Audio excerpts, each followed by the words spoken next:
بسم الله الرحمن الرحيم نحمده ونصلي ونسلم على رسوله النبي الأمين أما بعد فأعوذ بالله السميع العليم من الشيطان الرجيم قال الله تبارك وتعالى قال الملأ الذين استكبروا من قومه لنخرجنك يا شعيب والذين آمنوا معك من قريتنا أو لتعودن في ملتنا قال أولو كنا كارهين صدق الله مولانا العظيم. عزیزان گرامی، آج بھی الحمدللہ تعالی ہمارے 9ویں پارے کا درس ہے۔ اس سے قبل انبیاء کرام کے واقعات تھے کہ حضرت نوح علیہ السلام کی قوم کو نوح علیہ السلام نے تبلیغ کی تو انہوں نے جھٹلایا، عذاب آیا۔ قوم عاد حضرت صالح علیہ السلام کی قوم، قوم حضرت ہود علیہ السلام کی قوم، انہوں نے جھٹلایا نبی کو، عذاب آیا۔ حضرت صالح علیہ السلام کی قوم سمود، انہوں نے جھٹلایا، عذاب آیا۔ قوم لوط، انہوں نے جھٹلایا، عذاب آیا۔ قوم شعیب، اس کا ہو رہا تھا۔ اور قوم شعیب کی برائی یہ تھی کہ ناپ تول میں کمی کرتے تھے، پیمائش میں کمی، اور وہ آج تک بھی ہو رہی ہے پیمائشوں میں کمی، چاہے وہ پٹرول پمپ والا ہو، چاہے وہ وزن کر کے دینے والا ہو، کوئی بھی ہو، ناپ تول میں کمی کرنے والا عذاب میں مستحق ہو جاتا ہے، عذاب کے اندر گرفت ہو جاتی ہے۔ فرمایا گیا قال الملأ الذین استکبروا من قومہ۔ اب یہ چونکہ کرپشن کے خلاف تھا کیس، حضرت شعیب علیہ السلام نے جو آواز بلند کی وہ کرپشن کے خلاف تھی، اور کرپشن کے خلاف آواز ظاہر بات ہے یہ وڈیروں کے خلاف ہوگی، یہ جاگیرداروں کے خلاف ہوگی، وزیروں کے خلاف ہوگی۔ اس واسطے یہاں پر لفظ یہ بولا گیا قال الملأ الذین استکبروا، آپ کی قوم کے متکبر سرداروں نے کہا، مالو کہتے ہیں سردار کو۔ تو ذکر کرنے کے بعد یہ ان کی نافرمانی بیان کی گئی، وڈیروں کی، وزیروں کی، سرداروں کی، کہ کرپشن تو انہوں نے کرنی ہوتی جس کی وجہ سے کمائی سے زیادہ ان کے اثاثہ جات ہوتے ہیں۔ تو اس والے سے ان کا کہا بھی ایک ہی حل ہے، یہ بندہ کرپشن کے خلاف بولا ہے، لَنُخْرِجَنَّكَ يَا شُعَيْبُ وَالَّذِينَ آمَنُوا مَعَكَ مِنْ قَرْيَتِنَا، اے شعیب ہم تمہیں بھی نکالیں گے اپنی بستی سے، جو تیرے ساتھ ایمان والے ہیں ان کو بھی نکالیں گے، اس کے علاوہ ہمارے پاس تیرا کوئی حل نہیں ہے۔ جو بھی کرپشن کے خلاف اٹھا ہے اس کا انجام یہی سوچا گیا ہے کہ اس کو یوں کر دو اور نکال دو، ہم نے خود کو نہیں بدلنا، ہم نے ویسے ہی رہنا۔ جب اللہ کے نبی نے یہ بات فرمائی تو اللہ کے نبی نے دیکھا کہ حالات یہی ہے، تو کہا ربنا افتح بیننا وبین قومنا بالحق، اے میرے رب ہمارے اور اس قوم کے درمیان فیصلہ فرما دے۔ اللہ کا پھر عذاب آیا، قوم شعیب پر عذاب جو آیا ہے اس کے دو طرح سے معاملہ تھا۔ فَأَخَذَتْهُمُ الرَّجْفَةُ فَأَصْبَحُوا فِي دَارِهِمْ جَاثِمِينَ، تو انہیں زلزلے نے آ لیا، زلزلہ۔ اور تفسیر ابو سعود میں ہے کہ پہلے چنگاڑ آئی، جو ایک دوسرے مقام پر آتا ہے سورہ ہود میں، فَأَخَذَتْهُمُ الصَّيْحَةُ، ان کو چنگاڑ نے آ لیا، بہت زور سے چیخ آئی، ساتھ ہی زلزلہ شروع ہو گیا، اور ایسی ان کی کیفیت کر دی گئی فَأَصْبَحُوا فِي دَارِهِمْ جَاثِمِينَ، اپنے گھروں کے اندر اوندے منہ پڑے تھے۔ اچھا، اوندے منہ پڑنے کا مطلب کچھ اور ہوتا ہے، ایک ہوتا مطلب ایسے سمپل سٹریٹ لیٹا ہو، نہیں، گھٹنے ان کے کھڑے تھے اور منہ نیچے کو تھے، اس کیفیت کے اندر کہ دماغی طور پر ان پر اتنا پریشر وہ چنگاڑ کی وجہ سے، اور پھر زلزلے کی کیفیت یہ ہوگی اوندے منہ، اور رب کا عذاب آیا ان سب کو مریا مٹ کر کے رکھ دیا۔ اللہ اور پھر باقاعدہ کہا الذین کذبوا شعیبا کأن لم یغنوا فیہا، قوم شعیب کو جھٹلانے والے ایسے ہو گئے کہ ان کے گھروں میں کبھی رہے ہی نہیں، ایسے تھے جیسے کہاں یہاں کوئی ہے ہی نہیں ہے۔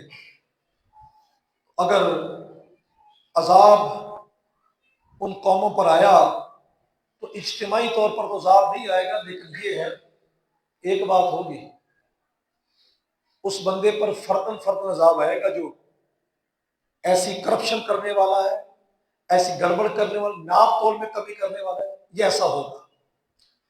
مجھے ایک ساتھی نے بتایا کہ حفیظ سینٹر کے اندر آگ لگی تھی، کہتے ایک دکان آج بھی موجود ہے، وہ بندے کی دکان بچ گئی، اور اس بندے کا کہنا یہ تھا میں نے اپنے سامان میں، لیپ ٹاپ کی دکان تھی، میں نے اپنے سامان کے اندر کوئی عیب ہے اس کو بتایا ہے، اگر میں نے یہ کہا ہے کہ مجھے یہ چیز اتنے کی آئی تو اتنے کی آئی ہوتی ہے، جھوٹ نہیں بولا، یا کہتا ہوں سمپل اپنی ڈیل کرتا ہوں، اور میں نے کبھی اپنے مال سے زکوٰۃ کا دن مؤخر نہیں ہونے دیا۔ وہ حدیث پاک میں آتا ہے کہ اکثر لوگوں کے مالوں کو آگ انہی کو لگتی ہے جو اپنے مالوں سے زکوٰۃ ادا نہیں کرتے۔ اب سوچنے پر ہے کبھی سارے آگ لگی ہے، وہ پاک کا درمیان میں ہے، محفوظ رہے۔ اس کے بعد اللہ رب العزت نے فرمایا کہ لوگ کھیل کود میں مصروف ہوں، عذاب آ جائے تو اب امن اہل القری ان یاتیہم باسنا ضحی وہم یلعبون، غافل ہونے کے دو ہی وقت ہوتے ہیں، یا دن چڑھا ہوتا ہے اور بالکل دوپہر کو جب آرام کی کیفیت بنی ہوتی ہے اس وقت غفلت میں بندہ ہوتا ہے، یا رات کے آخری پہر میں غفلت میں ہوتا ہے۔ تو ان دو وقتوں میں یہ کہا گیا کہ ہم اپنی عبادات کی طرف آئیں، ظہر کے وقت عبادت اور پچھلی رات تہجد کی عبادت، ان دو وقتوں کے اندر مومن اللہ کی طرف رجوع کرتا ہے، اللہ برکت عطا فرماتا ہے۔ اور اللہ نے یہ قانون بیان فرمایا کہ اللہ کسی بستی والے پر عذاب نہیں بھیجتا، پہلے نبی بھیجتا ہے، وما ارسلنا فی قریۃ من نبی الا اخذنا اہلها بالبأساء والضراء، ان کو سختی سے پکڑتا ہے، گل گرانے سے پکڑتا ہے تاکہ اللہ کی طرف رجوع کرے کسی طریقے سے۔ نبی آگے اس کو مان لیں، رونقیں ہو جائے گی۔ یہ بنیادی گفتگو کرنے کے بعد اللہ نے پھر موسیٰ علیہ السلام کی قوم کا بڑی تفصیل سے واقعہ بیان فرمایا۔ موسیٰ علیہ السلام موسیٰ کو اپنی قوم کو بچانے کے لیے فرعون کے پاس گئے، جا کے کہا فارسل معی بنی اسرائیل، میرے ساتھ بنی اسرائیل کو بھیج دے۔ تو فرعون نے کہا کوئی دلیل بھی لائے ہو کیسی، کہہ رہے کہ میرے ساتھ میری قوم کو بھیج دو، کوئی دلیل بھی ہو نا، کہا یہ میرے ماننے والے ہیں، ان کو میرے ساتھ بھیج دیں، کوئی دلیل ہے تو بتائیں گے۔ فَأَلْقَىٰ عَصَاهُ فَإِذَا هِيَ ثُعْبَانٌ مُّبِينٌ، آپ نے اپنا عصا ڈالا، وہ بہت بڑا سانپ بن گیا، اژدہا بن گیا۔ اور نشانی اتنے میں آپ نے وَنَزَعَ يَدَهُ، آپ نے اپنا ہاتھ بدل سے نکالا تو چمکتا سفید روشنی طرح تھا، فَإِذَا هِيَ بَيْضَاءُ لِلنَّاظِرِينَ۔ یہ جب دو معجزے دیکھ لیے تو فرعون کے درباریوں نے کہا قال الملأ من قوم فرعون، اب قوم فرعون کے وزیروں نے کہا، مالا ان کا معنی کیا ہے؟ سردار، قوم فرعون کے سرداروں نے کہا ان ھذا لساحر علیم، فرعون یہ تو جادوگر ہے بہت بڑا، کیا پھر کیا کرے؟ یہ چاہتا ہے کہ یخرجکم من ارضکم بسحرہ، اپنے جادو کے زور سے تمہیں اپنی زمین سے نکال دے۔ فماذا تأمرون، فرعون کہنے لگا پھر کیا مشورہ ہے تمہارا؟ بندہ مرتا اسی وقت ہے جب اس کو اپنی کرسی کے خلاف بات کوئی آئے تو پھر کچے کان ہو جاتے ہیں اس کے، پھر ہر ایک کی بات سننا شروع ہو جاتا ہے، اچھا پھر یہ ہوگا، پھر کیا کروں میں، مشورہ دو۔ لو جی مشورے شروع ہو گئے، قالوا ارجع واخاه وارسل فی المدائن حاشرین، اس طرح کرو اپنے سپاہی بھیجو، نمائندے بھیجو، یا اتوک بکل ساحر علیم، ہر بستی میں جائیں، وہاں پر جا کر جو مشہور جادوگر ان کو لے کر آئے۔ وجاء السحرة فرعون، جادوگر آ گئے فرعون کے پاس، قالوا ان لنا لاجرا ان كنا نحن الغالبین، جادوگروں کو بتایا گا کہ ایک بندہ ہے، اس کے مقابلہ تم نے کرنا ہے۔ 70,000 جادوگر آ گئے، ہر جادوگر کے پاس ایک چھڑی تھی، ایک رسی تھی، آ کر فرعون کے پاس، جی بتائیں کیا ہوگا؟ فرعون نے بتایا یہ صورتحال ہے، انہوں نے کہا اگر ہم غالب آ گئے تو ہمیں اجر ملے گا، ہم دیہڑی بھی تو ہوگا۔ قال نعم وانکم لمن المقربین، انہوں نے کہا ہاں، جو خزانے ہیں محکمانہ وہ ساری زندگی تمہارے لیے کھلے رہیں گے، انکم لمن المقربین، قریبی ہو جاؤ گے، درباری جادوگر بن جاؤ گے، موجے ہر ٹائم موجے۔ قالوا یا موسیٰ، آ گیا موسیٰ علیہ السلام کے مقابلے میں، کھڑے ہو گئے، اے موسیٰ اما ان تلقی و اما ان نکون نحن الملکی، آپ کچھ اپنا کچھ ڈالیں گے یا ہم کچھ اپنا پیش کریں۔ بس یہ جو ادب تھا یہی ان کے مقدر کا سبب بن گیا، خوش بختی ہوگی۔ آپ نے فرمایا القوا، تم نے جو کچھ کرنا ہے ڈالو۔ فلما القوا سحروا اعین الناس واسترهبوا وجاءوا بسحر عظیم، قرآن کہتا ہے کہ انہوں نے اپنے وہ جو کچھ تھا ڈالا، رسی تھی، سٹک تھی، وہ ڈالی تو ساتھ ہی لوگوں کی آنکھوں پر جادو کر دیا اور لوگ انہیں ڈرایا، وہ ڈر گئے۔ وجاءوا بسحر عظیم، بہت بڑا جادو لے کر آئے۔ مصر کی تاریخ میں سب سے بڑا جادو وہ تھا، سب جادو لے کر آئے، یوں سانپ دوڑتے نظر آ رہے ہیں۔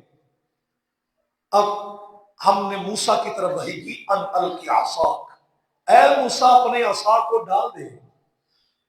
اور یہ عصا ملا تھا حضرت شعیب سے، جن کے پاس حضرت موسیٰ گئے تھے، پھر شادی ہوئی، تو اس اعتبار سے یہ سسر اور داماد کا واقعہ اکٹھا ہی بیان کیا گیا ہے۔ تو 8 سال 10 سال کی تربیت لی، بظاہر مرشد بن گئے، تربیت پائی، تو وہ مرشد کی طرف سے عصا ملا، وہ عصا لے کر آئے۔ اب اللہ نے کہا اس عصا کو ڈالو، وہ ڈالا گیا۔ فَإِذَا هِيَ تَلْقَفُ مَا يَأْفِكُونَ، جو انہوں نے جھوٹ جھوٹ گڑا ہوا تھا وہ سارا ایک لمحے میں وہ اژدہا بنا، سارا کچھ نکل گیا۔ وہ 1,44,000 سانپ جو تھے، وہ جو 70,000 کے دو چیزیں تھیں ان کی، وہ سارا ہی ہڑپ کر گیا۔ فَوَقَعَ الْحَقُّ وَبَطَلَ مَا كَانُوا يَعْمَلُونَ، چونکہ ادب کی وجہ سے پچھلے قوموں نے نبی کی بے ادبی کی، عذاب آیا، یہ مقابلے میں آ کر بھی ادب کر رہے ہیں کہ جناب آپ کہیں گے یا حق ڈالیں۔ ادب آیا، حق ثابت ہوا، جو باطل تھا جو انہوں نے کیا تھا وہ بھی نکھر گیا۔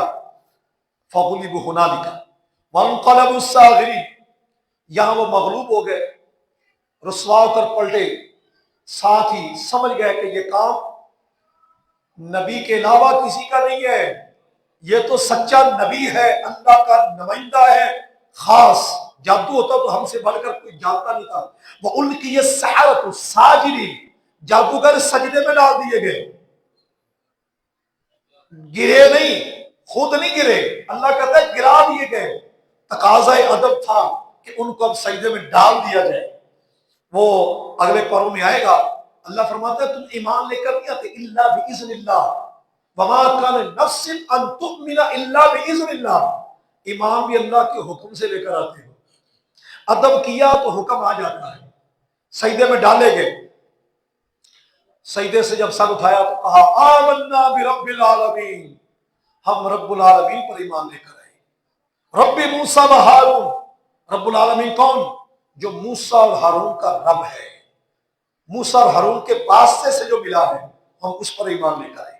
قاضی ثناء اللہ پانی پتی رحمۃ اللہ علیہ نے تفسیر مظہری میں فرمایا کہ جب یہ سجدے میں گئے تو اللہ نے ان کو جنت کے اندر بالا خانے دکھا دیے تھے، اس لیے اتنا مضبوط ایمان ہوا کہ جب سر سجدے سے اٹھایا تو کہا ایمان لے آئے جو موسیٰ اور ہارون کا رب ہے۔ یہ رب کو تو دیکھا نہیں، جن کے واسطے سے ملا وہ موسیٰ اور ہارون ہے۔ اس لیے حضور امام ربانی مجدد فسانی رضی اللہ تعالیٰ عنہ آپ فرماتے ہیں کہ ہم رب کو رب اس لیے مانتے ہیں او رب محمد است، کہ وہ مصطفیٰ کریم صلی اللہ علیہ وسلم کا رب ہے، اس لیے اس کو رب مانتے ہیں۔ اللہ اکبر۔ اس کے آگے فرعون نے کہا تم میری اجازت کے بغیر تم یہ کیسے ایمان لا سکتے ہو؟ اب ایمان کا سودا بھی فرعون کی اجازت پر حکومت کے سر پر رکھا جا رہا ہے۔ فرعون نے جب کہا تو انہوں نے کہا تو نے جو کرنا ہے کر لے۔ فرعون کہنے لگا میں تمہیں سولی دوں گا، ہاتھ اور پاؤں کاٹوں گا مخالف سمت سے، دایاں ہاتھ کاٹوں گا بایاں پاؤں کاٹوں گا، پھر تمہیں سولی دوں گا، تڑپنے کا موقع نہیں رہے گا۔ اور سولی یہ نہیں ہوتی تھی پھندے والی، وہ سولی بڑی عجیب تھی، ایسے سوا ہوتا تھا بڑا بھیانک قسم کا، کھجور کا تنا جو تھا تو اس کو بریک کر لیتے تھے، اوپر سے بالکل سوا نما بن جاتا تھا، تو اوپر اس کو رکھ کر پھر دباتے تھے۔ ایک یہ طریقہ تھا، اور ایک سٹیٹ اس کو رکھ دیتے تھے اور اس کے اوپر دائیں بائیں کندھے پر وزن ڈال دیتے تھے، وہ تڑپتا مرتا تھا، اس قدر وہ ذلت والی اور تکلیف والی ہوتی تھی۔ اللہ معاف فرمائے۔ یہ فرعون کا عذاب تھا۔ کئی ہزار بچے، 70,000 کے قریب بچہ اس نے پہلے ہی موسیٰ علیہ السلام کی قوم کا، بنی اسرائیل کا مار دیا، عورتوں کو زندہ رکھا۔ اب یہ جادوگر قابو آ گئے، تو ان کو یہ جب کہا، اس نے کہا جو مرضی کر لے، ہم سمجھ گئے ہیں کہ حق کیا ہے۔ اتنی جلدی ایمان اور صحابیت کے مرتبے پر یہ جادوگری تھے، اللہ نے فوراً ان کی معاملہ بدل دیا۔ اللہ رب العزت نے فرمایا کہ فرعون کہنے لگا یہ تم آپس میں ساز باز کر رہے ہو، خفیہ میٹنگ کر کے آئے ہو، یہ تمہارا بڑا ہے تم اس کے چھوٹے ہو۔ کہا جو مرضی اب کہہ لیں، جب جواب نہ آتا ہو تو پھر اس طرح کے الزامات لگتے ہیں۔ اللہ وقال الملأ من قوم فرعون، اب یہ معاملہ ہونے کے بعد فرعون کے چودھریوں نے کہا، سرداروں نے کہا، اتذر موسیٰ وقومہ، اے فرعون موسیٰ اور اس کی قوم کو تم اس لیے چھوڑتا ہے تاکہ تم اس زمین میں فساد کرے، ان کو فوراً گرفتار کیا جائے۔ وَيَذَرَكَ وَآلِهَتَكَ، وہ ان کے خلاف کاروائی ہو۔ فرعون نے کہا ٹھیک ہے۔ مشیروں کے مشورے پر قتل و غارت شروع ہوئی۔ سَنُقَتِّلُ أَبْنَاءَهُمْ وَنَسْتَحْيِي نِسَاءَهُمْ، میں ان کے اولادوں کو، بیٹوں کو قتل کروں گا، ان کی بیویوں کو زندہ رکھوں گا۔ وَإِنَّا فَوْقَهُمْ قَاهِرُونَ، ان کے اوپر سختی کے ساتھ آرڈر لگاؤں گا اور قہر بن کر برسوں گا۔ موسیٰ علیہ السلام نے اپنی قوم کو کہا استعینوا باللہ واصبروا، اللہ کی ذات سے مدد مانگتے رہو، صبر کا دامن تھام کے رکھو، بس ایک وقت آئے گا زمین للہ، اللہ کی ہے، یورثھا من یشاء من عبادہ، وہ اپنے بندوں میں سے جسے چاہے گا اپنی زمین کا وارث بنا دے گا۔ وقت آیا پھر، والعاقبۃ للمتقین، اور اچھا انجام پرہیزگاروں کے لیے۔ آگے اللہ فرماتے ہیں ہم نے فرعون والوں کو برسوں کے خط اور پھلوں کے گٹانے سے پکڑا، فرعونی اوپر سال، اور اس طرح قحط برسائی۔ وَلَقَدْ أَخَذْنَا آلَ فِرْعَوْنَ بِالسِّنِينَ وَنَقْصٍ مِّنَ الثَّمَرَاتِ، فرعونیوں کو قحط اور پھلوں کی کمی سے پکڑا، آزمائش شروع ہوگی۔ اب فرعونیوں پر طرح طرح کے عذاب ہیں۔ ایک ہفتہ فرعونیوں پر عذاب یہ آیا،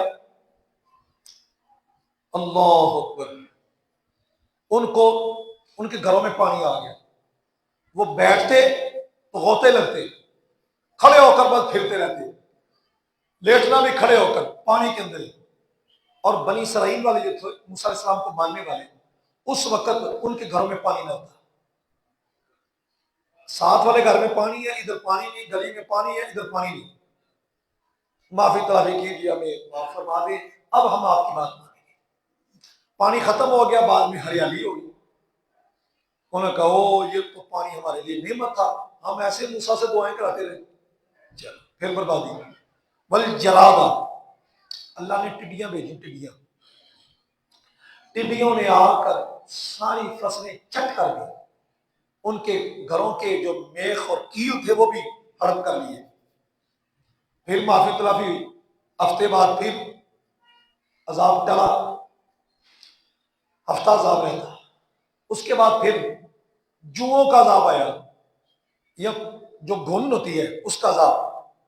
یہ دو روایتیں۔ بلقملا، وہ سروں میں جوئیں، فرعونیوں کے سروں میں جوئیں، جسم پر جوئیں، عجیب سی کیفیت۔ گھر دانے گندم لے کر جاتے تو راستے کے اندر 10 من ہوتی تو 3 من لے کر جاتے، باقی کیڑے کھا جاتے راستے میں۔ والضفادع، مینڈکوں کا عذاب آیا، فرعونی منہ کھولتے منہ میں گڑم کر کے مینڈک گر جاتا، چلتا رہا۔ معافی تلافی کیجیے، اب آپ ایمان لائیں گے، پھر کوئی۔ والدم، پھر اس کے بعد خون کا عذاب آیا، پھر معافی تلافی ہوئی، یعنی وہ پانی پیے خون، ساتھ ہی پانی پیے اگر موسیٰ علیہ السلام کی قوم کا تو وہ بالکل ٹھیک۔ یوں عذاب آئے، لیکن انہوں نے تکبر کیا، مجرموں کی قوم سے ہو گئے۔ آخر فرعون کو غرق کر دیا گیا۔ غرق ہونے کے بعد فرعون غرق ہوا، قوم آگے چلی۔ اللہ فرماتا ہے جب وہ راستے میں آ رہے تھے، فَأَتَوْا عَلَىٰ قَوْمٍ يَعْكُفُونَ عَلَىٰ أَصْنَامٍ لَّهُمْ، راستے میں انہوں نے قوم کو دیکھا کہ جو بتوں کے سامنے آسن مار کر پوجا کر رہی تھی، تو انہوں نے موسیٰ کہا، موسیٰ اجعل لنا الہا کما لہم آلہہ، جیسے ان کا خدا ہے بڑا پیارا سا، ہمارے لیے بھی بنا رہے۔ فرمایا جاہل قوم تم، ان ہؤلاء متبر ما فیہ وباطل ما کانوا یعملون، اتنے عذابوں سے چھڑا کر تم آئے ہو اللہ وحدہ لا شریک کو ماننے کے لیے، پھر کسی طرف آ رہے اب ماننے کی اپنی کرتے ہیں۔ معافی تلافی ہو۔ دوبارہ یہ ٹھہرا کہ ہم نے وعدہ کیا موسیٰ علیہ السلام سے 30 راتوں کا کہ 30 راتوں میں تمہیں تورات دیں گے۔ اللہ فرماتا ہے 10 دن ہم نے اور بڑھائے، 40 راتوں کا معاہدہ ہو گیا۔ 40 راتوں کے بعد تورات ملنی تھی۔ اللہ سے ہم کلامی ہوئی، بات چیت ہوئی، کلام بڑا پیارا لگا۔ فلما کلمہ، رب سے جب باتیں ہوئی تو کہا رب میرے مولا تیری باتیں کتنی پیاری ہیں، ربی ارنی انظر الیک، میرے مولا مجھے دکھا تو خود کتنا پیارا ہے، میں تجھے دیکھنا چاہتا ہوں۔ قال لن ترانی، کہا موسیٰ تو مجھے ہرگز نہیں دیکھ سکتا، ولکن انظر الی الجبل، موسیٰ طاقت نہیں ان میں برداشت کرنے کی، ہاں پہاڑ کی طرف دیکھ، اگر یہ پہاڑ اپنی جگہ قائم رہ گیا تو مجھے دیکھ لے گا۔ فلما تجلی ربہ للجبل جعلہ دکا وخر موسیٰ صعقا، جب تجلی ڈالی پہاڑ پر رب نے تو اس نے موسیٰ علیہ السلام جعلہ دکا وخر موسیٰ صعقا، اس نے پہاڑ کو تو ریزہ ریزہ چورا کر دیا اور موسیٰ علیہ السلام بھی ہوش ہو کر گر گئے۔ فلما افاق، جب ہوش آئی تو سمجھ گئے یہ حصہ میرا نہیں ہے، یہ حصہ کسی اور کا ہے۔ اور قربان جائیں ہم اپنے پیارے مصطفیٰ کریم صلی اللہ علیہ وسلم معراج کی رات دیکھ بھی رہے ہیں، باتیں بھی کر رہے ہیں، مسکرا بھی رہے ہیں۔ ما کذب الفؤاد ما رأى، دل نے جو دیکھا اور سمجھا اس کو جھٹلایا نہیں ہے۔ وہ کیا منظر تھا جب، اور موسیٰ علیہ السلام ایک جلوہ نہ برداشت کر سکے۔ وجہ یہ تھی کہ اللہ کی ذات اور صفات کے مظہر وہ حضور ہمارے نبی ہیں صلی اللہ علیہ وسلم۔ موسیٰ علیہ السلام صرف صفت کے مظہر تھے، ہمارے آقا ذات اور صفات کے مظہر ہیں۔ اس واسطے وہ تجلیات کی برداشت بھی رہی، باتیں بھی ہوتی رہی اور امت کی مغفرت کی باتیں بھی جاری رہی۔ آگے چلے وَكَتَبْنَا لَهُ فِي الْأَلْوَاحِ مِنْ كُلِّ شَيْءٍ مَوْعِظَةً، ہم نے لوح محفوظ میں لکھ دیا کوئی ان کے لیے نصیحت لکھ دی، وَتَفْصِيلًا لِكُلِّ شَيْءٍ، اور ہر چیز کی تفصیل بھی لکھ دی،